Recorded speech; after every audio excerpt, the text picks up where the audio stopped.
Dios les bendiga, Teópolis. Dios les bendiga más. ¿Cuál es nuestro hashtag? Eso fue ahí como un poco raro, ¿verdad, pastor? Hashtag. Ahí se escucha un poquito mejor. Hashtag. Si eres nuevo aquí, quiero decirte, dejarte saber que nosotros aquí en Teópolis creemos que hashtag somos una gran familia. Y queremos, cuando se termine esto, queremos abrazarte, queremos darte un beso, queremos de alguna manera hacerte sentir, ¿verdad?, en casa. Todos estamos de acuerdo, ¿verdad?, que este año 2020 no ha comenzado como regularmente comienzan los nuevos años, ¿verdad? Las octavitas, yo no sé si existen o no existen, de verdad. No sé si eso pasó o no pasó, yo no sé. Alguien que me diga. De hecho, yo vi por ahí que hay alguien que está haciendo para despedir enero, ¿verdad? Porque como que no se despidió bien el año y queremos despedir enero.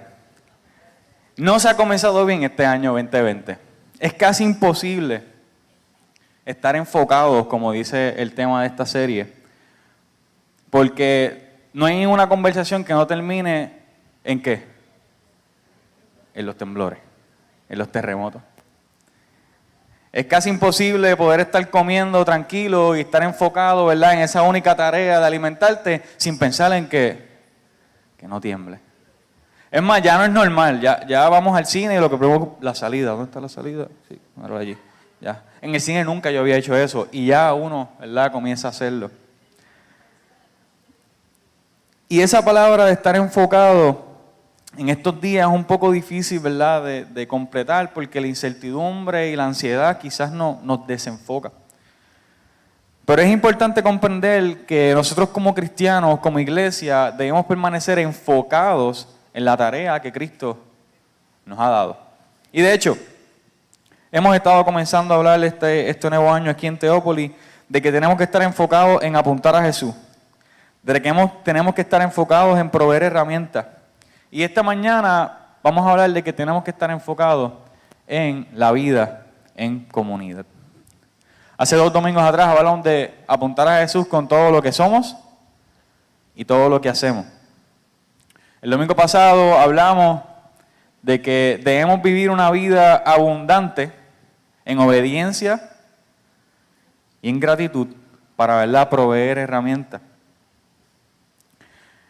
Y esta mañana vamos a hablar qué es eso de celebrar la vida en comunidad. De hecho, si alguien les pregunta a ustedes, mira, ¿de dónde tu iglesia sacó esos 3 valores de apuntar a Jesús, de proveer herramientas y de celebrar la vida en comunidad? Eso se encuentra en Lucas 24, desde el versículo 13 hasta el 35. Y quiero que me acompañen, ¿verdad?, a leer esos textos. Estoy en la Nueva Traducción Viviente. Creo que la que se va a estar proyectando es la Nueva Traducción Viviente, pero si no la tienes, tranquilo, puedes seguirme en tu Biblia. Y dice, y esto, voy a darle un poquito de background. Jesús resucitó. Y estos 2 hombres van de camino a Emaús, una vez saben, ¿verdad?, y se enteraron de que Jesucristo había resucitado. Dice, ese mismo día, 2 de los seguidores de Jesús iban camino al pueblo de Emaús, a unos 11 kilómetros de Jerusalén. Al ir caminando, hablaban acerca de las cosas que habían sucedido. Mientras conversaban y hablaban, de pronto Jesús mismo se apareció y comenzó a caminar con ellos. Pero Dios impidió que lo reconocieran. Él les preguntó, ¿de qué vienen discutiendo tan profundamente por el camino? Se detuvieron de golpe, con sus rostros cargados de tristeza. Entonces uno de ellos, llamado Cleofas, contestó, tú debes ser la única persona en Jerusalén que no oyó acerca de las cosas que han sucedido allí en los últimos días. ¿Qué cosas?, preguntó Jesús. Las cosas que le sucedieron a Jesús, el hombre de Nazaret, le dijeron. Era un profeta que hizo milagros poderosos y también era un gran maestro a los ojos de Dios y de todo pueblo. Sin embargo, los principales sacerdotes y otros líderes religiosos lo entregaron para que fuera condenado a muerte. Y lo crucificaron. Nosotros teníamos la esperanza de que Él fuera el Mesías que había venido para rescatar a Israel. Todo esto sucedió hace 3 días. No obstante, algunas mujeres de nuestro grupo de seguidores fueron a su tumba esta mañana temprano y regresaron con noticias increíbles. Dijeron que el cuerpo había desaparecido y ya habían visto a ángeles, y que habían visto ángeles quienes les dijeron que Jesús está vivo. Algunos de nuestros hombres corrieron para averiguarlo y efectivamente el cuerpo no estaba, tal como las mujeres habían dicho. Entonces Jesús le dijo, qué necios son. ¿Les cuenta tanto creer todo lo que los profetas escribieron en las Escrituras? ¿Acaso no profetizaron claramente que el Mesías tendría que sufrir todas estas cosas antes de entrar en su gloria? Entonces Jesús los guió por los escritos de Moisés y de todos los profetas, explicándoles lo que las Escrituras decían acerca de él mismo. Para entonces ya estaban cerca de Emaús y del final del viaje. Jesús, como iba a seguir adelante, por ellos le suplicaron, quédate con nosotros esta noche, ya que se está haciendo tarde. Entonces los acompañó a la casa y al sentarse a comer tomó el pan y lo bendijo. Luego lo partió y se lo dio a ellos. De pronto se les abrieron los ojos y los reconocieron. Y en ese instante Jesús desapareció. Entonces se dijeron el uno al otro, ¿no ardía nuestro corazón cuando nos hablaba en el camino y nos explicaba las Escrituras? En menos de una hora, estos estaban de regreso a Jerusalén. Ahí encontraron a los 11 discípulos y a los otros que se habían reunido con ellos, quienes decían, el Señor ha resucitado de verdad. Se le apareció a Pedro. Oramos. Señor, te damos gracias por tu palabra. Gracias por amarnos de tal manera que haces lo que sea por atraernos a ti. Te pido, Señor, que tengas control y que tu palabra pueda ser captada por todos nosotros. Que la hagamos nuestra y que seamos una comunidad de fe que celebra la vida en comunidad así como tú lo haces. Amén. Algo que me está interesante dentro de los versículos, ¿verdad?, que estábamos hablando, es una pregunta que dice, ¿de qué vienen discutiendo en el camino? Me está interesante porque si Jesús estuviera un día y se me apareció un día en mi carro, yo no sé qué contestarle. Porque aquellos que han estado conmigo en un carro o estamos en un trip conmigo y mi esposa tiene las preguntas más random y más raras de la vida de camino a algún lugar. O sea, preguntas que literalmente necesito a un científico en aeronáutica o algo, no sé, para que le conteste lo que ella me acaba de preguntar. Y eso, ¿por qué tú pensaste en eso? Dime qué tuviste en el camino que te hizo pensar en eso. Como que dime, porque es que no me cabe en la mente por qué estás preguntando eso. Y si Jesús me pregunta, mira, ¿de qué vienen discutiendo en el camino?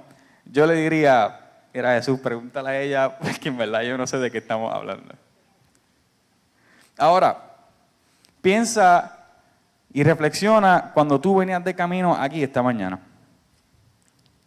Si yo te lanzara la pregunta y te diría, ¿de qué vienes discutiendo en el camino? ¿Qué me contestarías? O más allá, si Jesús te pregunta, ¿de qué vienes discutiendo en el camino? ¿Qué le contestarías a Jesús? Es más, vámonos 6 días atrás, vámonos lunes. Aquellos que son estudiantes aquí en TCA y comenzaron las clases. ¿Qué venían discutiendo en el camino ¿verdad? Acá a la escuela? O tú que ibas de camino a la escuela, a trabajo, ibas de camino a algún lugar, a hacer una cita médica, ibas a hacer algo. Y reflexiona en toda esa semana, lunes, martes, miércoles, jueves, viernes. Cada día Jesús te pregunta, ¿de qué vienes discutiendo en el camino? Más profundo aún, ¿en qué estás pensando? Y si nos lanzara la pregunta en estos mismos momentos, ¿en qué estás pensando? ¿Qué le contestaríamos a Jesús? Porque realmente podemos estar ahí sentados y de alguna manera aparentar de que están escuchando todo lo que estoy diciendo, por acá en la mente están pensando en muchas cosas. En lo que dejaron quizás prendido o no o está apagado, en lo que van a almorzar. Muchas cosas, ¿verdad? Podemos estar pensando. Y esta es la pregunta que Jesús le lanza a estos dos hombres. Desde el versículo 18 hasta el 24 le contestan a Jesús. De hecho, uno de ellos le dice, y esto es en la versión Miguel habla hoy, ahora me enteré yo que tú eres el único que no sabe lo que acaba de pasar en Jerusalén. Hace 3 días pasó esto, y tú me vienes a decir a mí que tú no te has enterado. Si Jesús nos preguntara de qué estás discutiendo en el camino, quizás le contestaríamos, no me digas que tú eres el único que no te has enterado de lo que está pasando en Guánica, de lo que está pasando en Yauco, de lo que está pasando en el sur de Puerto Rico, de lo que está pasando en nuestro gobierno, de lo que estamos pasando como sociedad, de lo que está pasando en mi familia, de lo que está pasando en mi matrimonio, de lo que está pasando mi familia en enfermedad, lo que estamos pasando como hijos. ¿Acaso tú no te has enterado? Le contestó uno de los hombres. Y voy a parafrasear, ¿verdad?, lo que estos hombres le contestan. Le dice, mira, es que hace 3 días había un hombre que se llamaba Jesús. Pensábamos que era un gran profeta, era el que nos iba a librar de Israel, pero los grandes líderes lo crucificaron. Y una de nuestras un grupo de mujeres de nuestros seguidores, fueron allá, fueron a la tumba, regresaron con la noticia de que Jesús había resucitado. Otros hombres van allá y lo confirman, regresan y dicen, mira, la tumba está vacía. Y pues nosotros dos vamos de camino a Emaús. No sé si ustedes lo han pensado como yo, pero estos hombres recibieron la noticia de que Jesús había resucitado y se fueron para Emaús. Lo cual me hace pensar a mí que, como dice la Escritura, estos 2 hombres eran seguidores de Jesús, compartían con Jesús y sus discípulos, y fueron los primeros en enterarse de que Jesús había resucitado. Y dudaron. Dudaron de tal forma que se fueron ellos 2 solos para Emaús. Hoy día vemos muchas personas alejadas quizás del Evangelio, alejadas de Jesús, por dudas. Y estos 2 hombres no eran la única excepción. De hecho, muchas personas se alejan porque simplemente, mira, sí, yo he ido a la iglesia, puedo creer en una que otra cosa. Hay algunos valores morales que me gustan, pero hay otros asuntos que de verdad tengo mis issues con eso y no puedo creer completamente en lo que enseñan. Cualquiera de nosotros podemos ser uno de esos 2 hombres. Podemos ser el hombre que le dice, ¿acaso no te has enterado de lo que yo estoy pasando? ¿Acaso no te has enterado de lo que está pasando en mi familia? ¿Acaso no te has enterado de lo que está pasando en mi matrimonio, mi noviazgo? ¿Acaso no te has enterado de mi depresión? Como también podemos ser ese hombre que cuando recibe la noticia, la buena noticia, dice, yo tengo mis dudas, yo creo que es mejor que nos vayamos de este lugar, de esta comunidad. Estos 2 hombres, dice la palabra de Dios, que cuando Jesús le pregunta de qué vienen hablando, dice que sus rostros estaban entristecidos. Y hoy en día nosotros podemos estar, y lo digo porque estamos pasando por un momento, ¿verdad?, de comunidad, de sociedad, en el cual podemos estar aparentando que somos fuertes y que estamos de cierta manera felices o que estamos con gozo. Pero realmente lo que tenemos es una careta porque estamos ocultando la tristeza que nos agobia, ocultando los dolores que estamos pasando, ocultando quizás los problemas que tenemos en nuestro hogar, los problemas que tenemos con nuestra familia, los problemas que tenemos con nuestros hijos. Pero lo interesante es que Jesús no lo deja ahí. Jesús le contesta y le quita toda duda que ellos tenían. De hecho, Jesús pudo haber creado un show brutal allí en ese momento. Porque ellos tenían duda, y de hecho ellos se fueron para Emaús porque les dijeron que Jesús había resucitado y, mira, en verdad yo no sé, vamos para Emaús. Y Jesús pudo haber dicho, sí, resucité, y que bajaran ángeles y dijeran, sí, Él es el Dios vivo, qué sé yo, que cantaran algo así. De hecho, si me dicen a mí, mira, tú eres el coordinador de ese evento, yo hubiese puesto 40 pantallas LEDs, luces, hubiese contratado a la banda más brutal en ese tiempo y hubiese hecho un culto de adoración increíble para decirle a estos dos hombres, Jesús ha resucitado. Hoy en día no hacemos ese tipo de cosas. Culto evangelístico. Ponemos pantallas, luces, predicamos, buscamos las bandas más increíbles para dar un mensaje de salvación. Y Jesús no hizo eso. Dice la palabra, en los versículos del 25 al 27, dice así, ¡qué necios son! ¿Les cuesta tanto creer que todo lo que los profetas escribieron en la Escritura? ¿Acaso no profetizaron claramente que el Mesías tendría que sufrir todas estas cosas antes de entrar en su gloria? Entonces Jesús los guió por los escritos de Moisés y de todos los profetas, explicándole lo que las Escrituras decían acerca de Él mismo. Jesús no solo le contesta y le dice, sí, es verdad lo que le acaban de decir, sino que les dice y les calma la angustia que ellos tenían. Porque una vez que Jesús termina de explicarle y de sentarse con ellos y de decirle, mira, esto es lo que dicen los profetas, esto es lo que dicen las Escrituras, mira cómo está confirmado, ellos le gritan, quédate con nosotros. Jesús no solo le explicó la buena noticia, Jesús no solo le explicó lo que él había hecho, sino que también calmó su angustia, calmó su dolor. Y los lleva a ellos a decir, quédate con nosotros. De hecho, estos hombres decían, nuestro corazón arde cuando este hombre estaba hablando. Y ¡pop! Dijeron, este es Jesús. Jesús se desaparece. Pero una vez que Jesús desaparece, estos dos hombres corren a Jerusalén. No sé si más o menos saben cuántos son 11 kilómetros. Yo lo busqué en Google Maps, así que es más o menos desde aquí a eso de entre Casa Febus y Casianos, por ahí más o menos son 11 kilómetros. Y esos hombres, si tú pones en Google Maps, cuánto tú, ¿verdad? Es caminando desde aquí a allá es 1 hora y 40 minutos fácil. Y estos hombres en menos de 1 hora estaban en Jerusalén.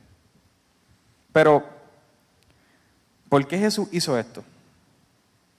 ¿Qué me quiere enseñar con todo esto? De hecho, ¿qué tiene que ver esos versículos con celebrar la vida en comunidad? Y dentro de mi reflexión de predicaciones, estudios bíblicos acerca de lo que es la comunidad y lo importante que es la comunidad para Jesús, veo una vez más que fuimos creados para vivir en comunidad y no para vivir solos. Para Jesús era tan importante que estos dos hombres regresaran a su comunidad, que lo primero que hace, una vez anuncian que resucitó, es ir a buscar a esos dos hombres para que regresen a la comunidad de fe en la que ellos pertenecían. ¿Sabe? Somos familia, hashtag somos familia, hashtag juntos es mejor. Son creados porque realmente como iglesia creemos y queremos ser una comunidad de fe que celebra la vida en comunidad como Jesús lo hacía. Para Jesús es importante la vida en comunidad. Para Jesús cada uno de nosotros es importante. No importando nuestras dudas o nuestras situaciones, Él nos busca para sanar nuestro dolor y añadirnos y traernos de vuelta a una comunidad de fe. Teópolis decimos que somos familia, que juntos es mejor. No porque suena bonito y atractivo, sino porque queremos ser una comunidad de fe que Dios siga añadiendo a aquellos que estaban lejos. Como estos dos hombres que iban de camino a Maús. Como cada uno de nosotros cuando íbamos de camino a otra dirección que no era Cristo. En Hechos 2 del 42 al 47 se nos brinda un ejemplo de una comunidad de fe que celebraba la vida en comunidad. Y que para serles bien sinceros, ha impactado grandemente lo que está escrito en Hechos a mi vida.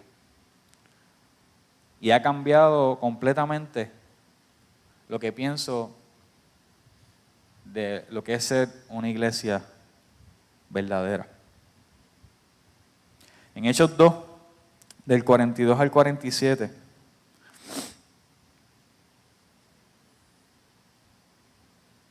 dice de la siguiente manera: todos los creyentes se dedicaban a la enseñanza de los apóstoles, a la comunión fraternal, a participar juntos en las comidas, entre ellas la cena del Señor, y a la oración. Un profundo temor reverente vino sobre todos ellos, y los apóstoles realizaban muchas señales milagrosas y maravillas. Todos los creyentes se reunían en un mismo lugar y compartían todo lo que tenían. Vendían sus propiedades y posesiones y compartían el dinero con aquellos en necesidad. Adoraban juntos en el templo cada día. Se reunían en casas para la cena del Señor y compartían sus comidas con gran gozo y generosidad. Todo el tiempo alabando a Dios y disfrutando de la buena voluntad de toda la gente. Y cada día el Señor agregaba a esa comunidad cristiana los que iban siendo salvos. 4 puntos interesantes. Se dedicaban al discipulado. Compartían alimentos y todo lo que tenían con gozo y generosidad. Oraban juntos. Y dice que si alguien estaba en necesidad, vendían lo que tenían. Y el dinero que recaudaban, se lo daban a aquel que estaba en necesidad. Y esto no es un asunto de que se escuche bonito y wow, esta comunidad de fe, esta comunidad cristiana, miren todo lo que hacía. Esto era un asunto también de fe. Ellos entendieron claramente que la fe sin obra es muerta. Ellos entendieron de qué vale tener una fe si esa fe no me lleva a la acción. Santiago 2:14 dice: amados hermanos, ¿de qué le sirve a uno decir que tiene fe si no lo demuestra con sus acciones? ¿Puede esa clase de fe salvar a alguien? ¿Puede acaso una fe que no ayuda al prójimo, que no ama al prójimo, salvar a alguien? En otras palabras, ¿podremos ir al cielo? En el 15 dice: supónganse que ven un hermano o una hermana que no tiene nada que comer ni nada que vestir. Y uno de ustedes le dice: adiós, que tengas un buen día, abrígate mucho y aliméntate bien, pero no le da ni alimento ni ropa. ¿Para qué te sirve esa fe? El 17 dice: como pueden ver, la fe por sí sola no es suficiente, a menos que produzca buenas acciones. Es muerta y es inútil. Esta comunidad de fe que se nos muestra en Hechos era una comunidad que entendía claramente que su fe tenía que provocar en ellos acción a amar al prójimo. Y a consecuencia de esas cosas que ellos hacían, dice, se realizaban muchas señales milagrosas y maravillas. Y Dios seguía agregando todos los que iban siendo salvos a esa comunidad.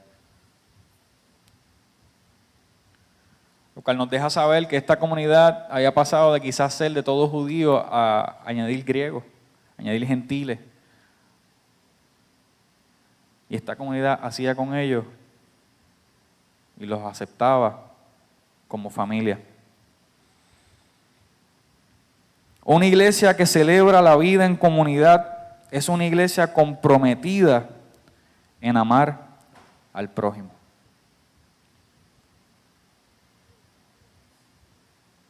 Celebrar la vida en comunidad no es hacer fiestecitas en nuestros hogares y decir que compartimos el bizcocho y par de pasteles. Celebrar la vida en comunidad es amar a nuestro prójimo. Celebrar la vida en comunidad es decir, dime qué tú necesitas, yo te voy a ayudar.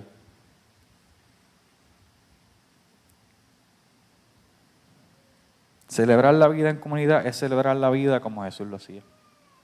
Buscar a aquellos que estaban en necesidad y traerlos. Lo cual me hace preguntar, ¿seremos una comunidad que Dios quiere seguir añadiendo a aquellas personas que son salvas? Y esta mañana quizás has llegado como esos dos hombres que iban de camino a Maús, con los rostros entristecidos, pensando que quizás Dios no se ha enterado de tu situación, Dios no se ha enterado de tu enfermedad, Dios no se ha enterado del problema matrimonial que tienes, Dios no se ha enterado de la situación familiar. O quizás como uno de ellos, dudando si realmente Dios existe, si realmente lo que Jesús hizo en la cruz es real, si realmente Jesús resucitó. Pero como pudiste ver durante todo el mensaje que traje, para Jesús tú eres importante y Él hace lo que sea para ir a buscarte y añadirte a una comunidad de fe en donde amar al prójimo es nuestro compromiso. Él te añade a una comunidad cristiana para ir sanando tu mente, ir restaurando tu vida y ir restaurando su comunión con Él. Y si has llegado así esta mañana, queremos orar por ti, como una gran familia que somos. Iglesia, tenemos una fe que nos puede llevar al cielo.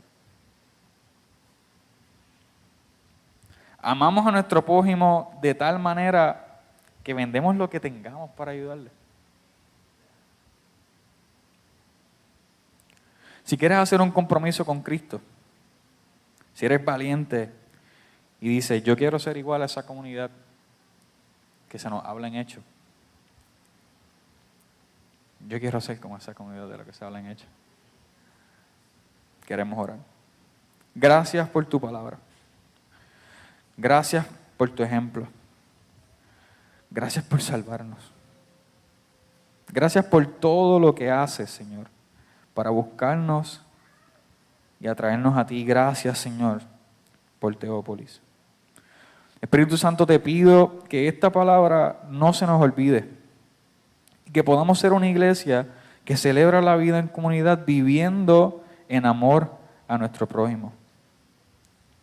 Enséñanos a amar, a tener una fe de acción. Amén.